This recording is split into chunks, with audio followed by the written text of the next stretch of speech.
Hi, I'm Niall Strickland, CEO of GrowthOracle Dot Com, HowsMyBusinessDoing Dot Com, and Strickland Dot Com.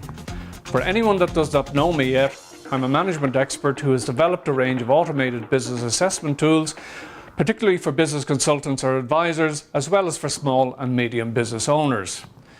This video explains how you may implement effective credit control procedures in your business.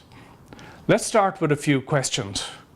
Do you take credit control seriously in your business?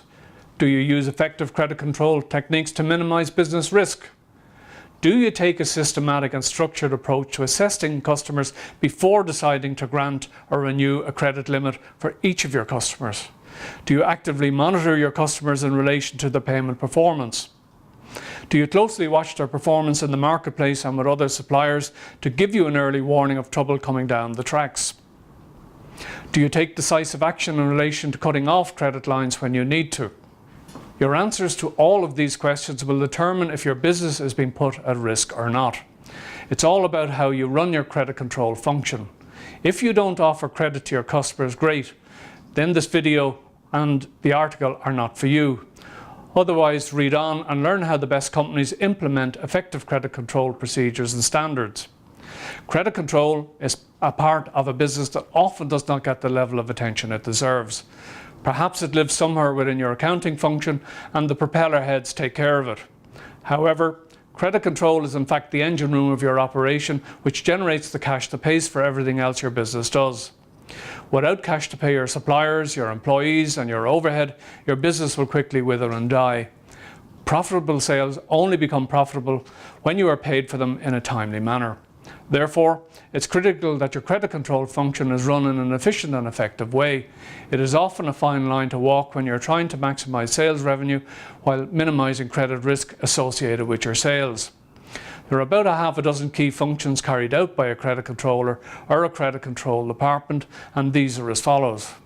Firstly, the credit controller must obtain verifiable trade and/or credit checks when opening a new account for which you intend to put a credit limit in place. Secondly, the credit control department needs to carry out its own assessment of the reputation and creditworthiness of the customer. This may involve seeking a copy of the customer's financial statements, as well as making discreet inquiries with other industry participants.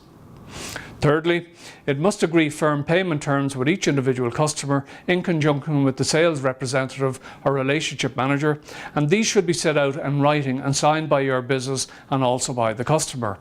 Where goods have been made available on credit, you should also include a retention of title clause in your sales documentation. Fourthly, once credit has been offered, it's imperative that regular reviews are carried out to ensure that each customer stays within agreed terms. Periodic reviews of customer creditworthiness are also an essential component of credit control, as circumstances and financial stability of your customers may change over time. This should include updating credit checks from time to time. A fifth element of credit control involves making timely decisions in relation to cutting off credit if and when payments start to fall behind. The sixth element involves having proper processes and procedures in place which kick in automatically when it becomes necessary to address newly delinquent customers that pose a potential danger of becoming a bad debt. Bad debt are next to impossible to avoid on an occasional basis, but good management of your credit control function can keep them to an absolute minimum.